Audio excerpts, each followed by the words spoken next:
Agradecemos su compañía. Hoy es 23 de septiembre de 2023. Continuamos con el especial Legítima Defensa, Causa o Pretexto. Capítulo 4. En los capítulos anteriores hemos registrado cómo el surgimiento de nuevas relaciones de producción a partir de los años 20 caracterizadas por ausencia de políticas sociales, así como los conflictos derivados del agro, como las condiciones de trabajo de los aparceros, la propiedad de la tierra, serían fuente de procesos posteriores de organización social y política por parte de trabajadores, campesinos pobres e indígenas. Citamos, por ejemplo, el primer acto de consenso entre políticos liberales y conservadores, empresarios y terratenientes que se materializó en la Ley 69 o Ley Heroica de 1928, ley que se expidió, según el consenso de propietarios, en virtud de la legítima defensa del establecimiento. 5 días después, de expedida se materializó en la masacre de las bananeras. En estos años, cuando el hambre es ley, se fueron incubando discursos, imaginarios y organizaciones en defensa de la permanencia en el territorio y la mejora en las condiciones de vida, así como reivindicaciones laborales y políticas. Como también la idea entre gobernantes, empresarios e iglesia, que las protestas, los sindicatos, las movilizaciones de indígenas y campesinos fueran consideradas como una acción subversiva. El dirigente indígena Quintín Lamé a comienzos de los años 30, luego de la masacre de 18 comuneros indígenas en Collaima durante la celebración del 1 de mayo en 1931, mientras miembros del Partido Liberal les prenden fuego a algunas casas del pueblo y en Llano Grande, municipio de Ortega, masacraban a 17 indígenas, sentenció. Hasta 1930 los conservadores nos habían perseguido en forma ordinaria, mientras que después, los liberales lo hicieron de forma extraordinaria. Recordamos que, guerrilleros liberales y comunistas, esgrimiendo la legítima defensa, conformaron en diciembre de 1950, su primer Estado Mayor guerrillero, luego de soportar la arremetida de agrupaciones armadas de origen conservador que atacaron a campesinos que no fueran de las huestes conservadoras. La persecución y las presiones adquirieron un perfil violento. El homicidio, la tortura, las violaciones, la quema de viviendas y otras acciones hicieron parte de esta nueva dinámica. Los principales actores de estas acciones fueron los denominados pájaros, financiados por grandes terratenientes y gamonales, alimentados espiritualmente por el odio partidista conservador. En todo este proceso, muchos guerrilleros liberales se sumaron a las estructuras de las guerrillas del común por encontrar en el colectivismo comunista una opción mejor que el individualismo liberal. Ciro Trujillo, Jacobo Priazalape y Pedro Marín, en el futuro Manuel Marulanda Vélez, se vincularon a las guerrillas comunistas y al Partido Comunista Colombiano.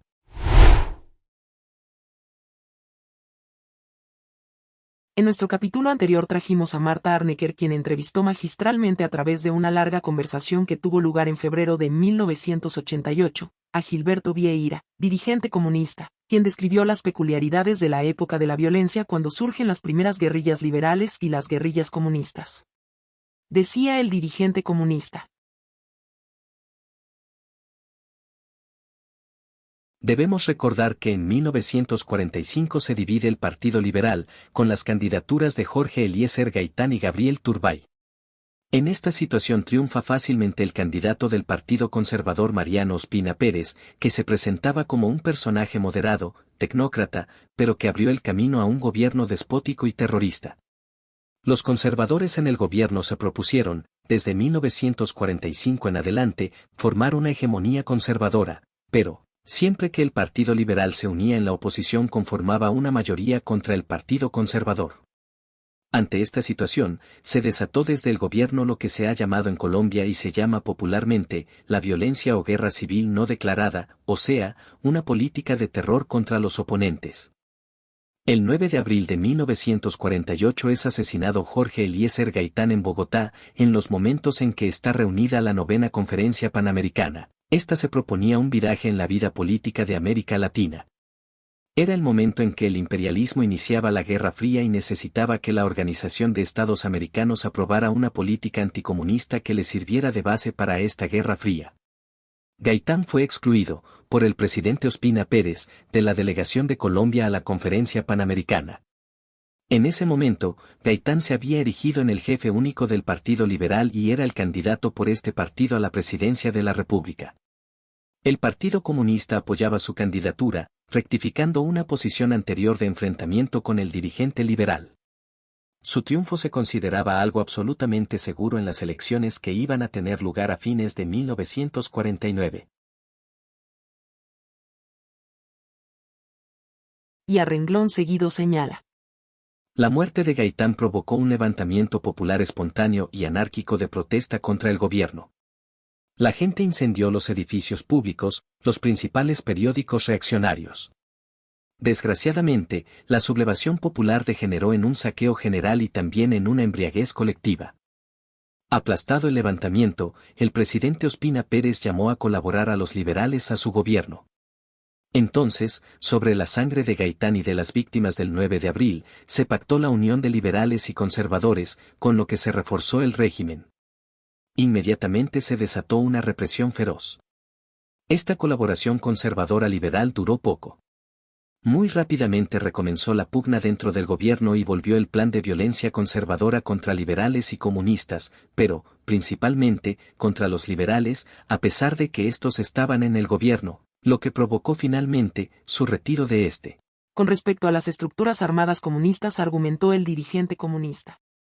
Frente a la violencia del gobierno, de las fuerzas reaccionarias, era necesario organizar la violencia de las masas mediante la autodefensa.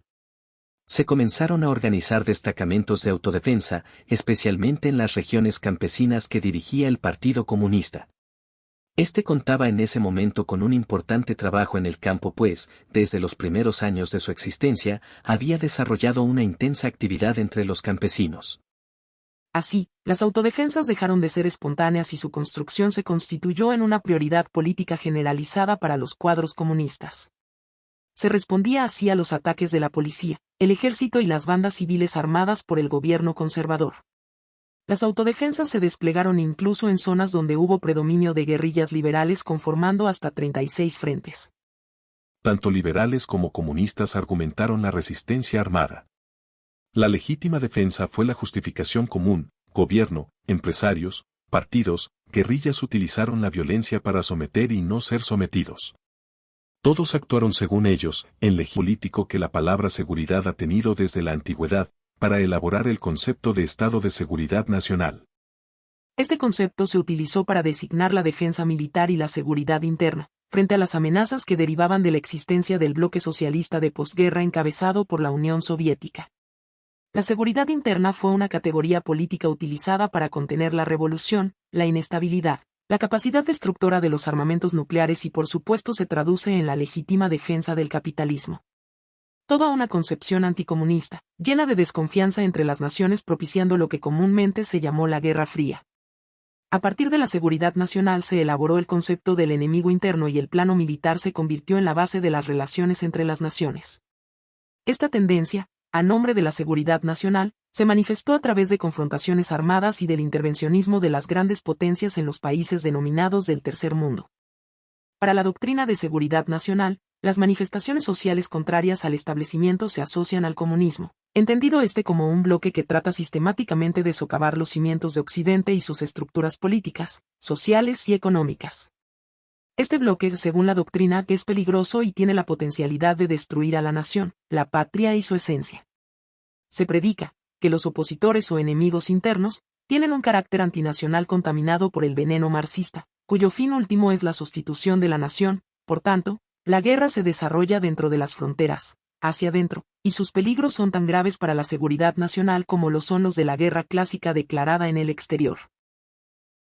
Para Juan Pablo Aranguren Romero, en su obra Inmunización y militarización del cuerpo social en Colombia, el estamento militar en el país entendió la amenaza comunista como un virus proveniente del exterior, su sentido como ideología subversiva, vista como un tumor maligno como una enfermedad contagiosa que implicó que se pensara enfrentarla en todos los niveles de manera integral.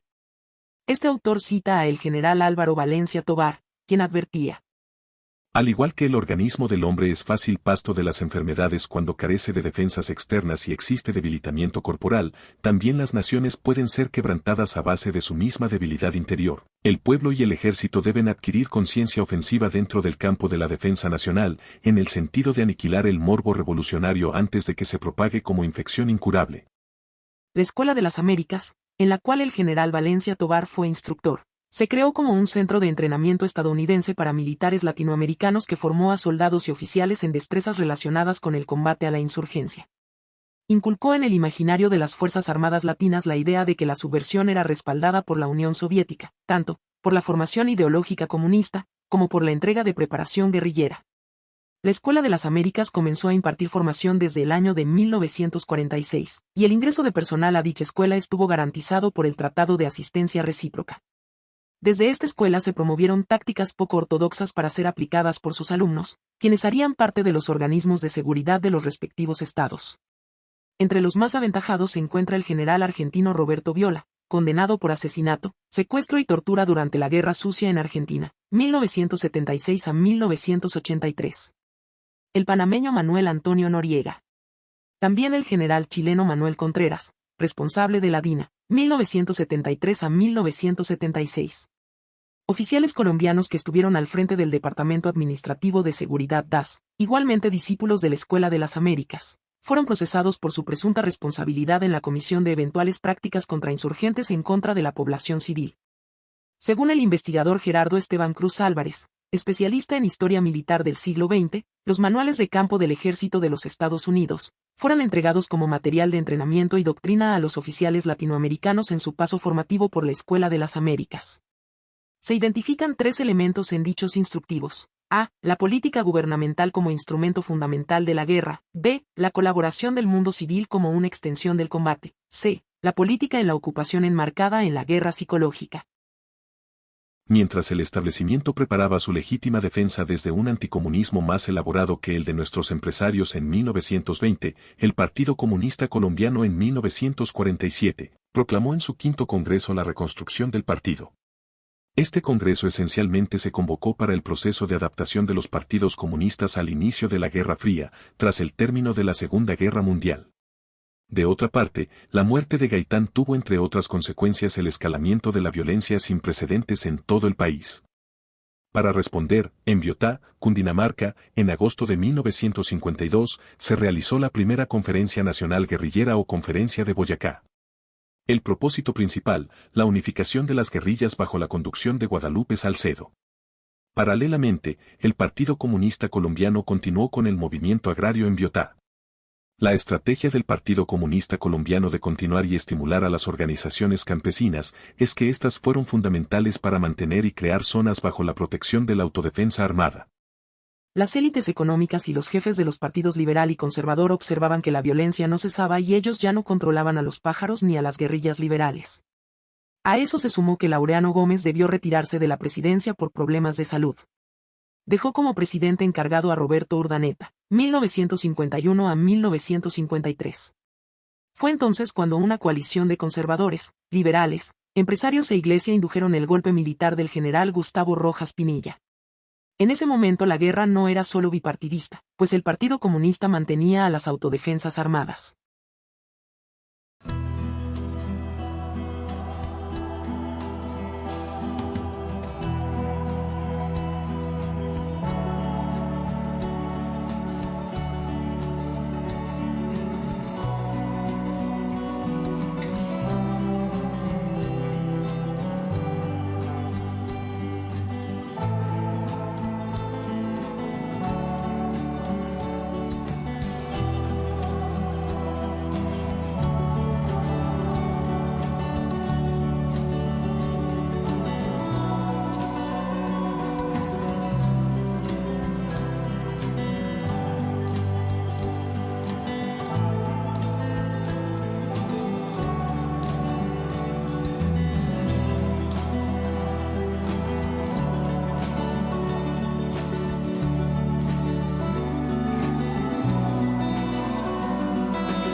Hasta aquí nuestra cuarta entrega. Agradecemos su compañía. Nos veremos nuevamente el 30 de septiembre de 2023 en nuestra próxima entrega. Hasta entonces.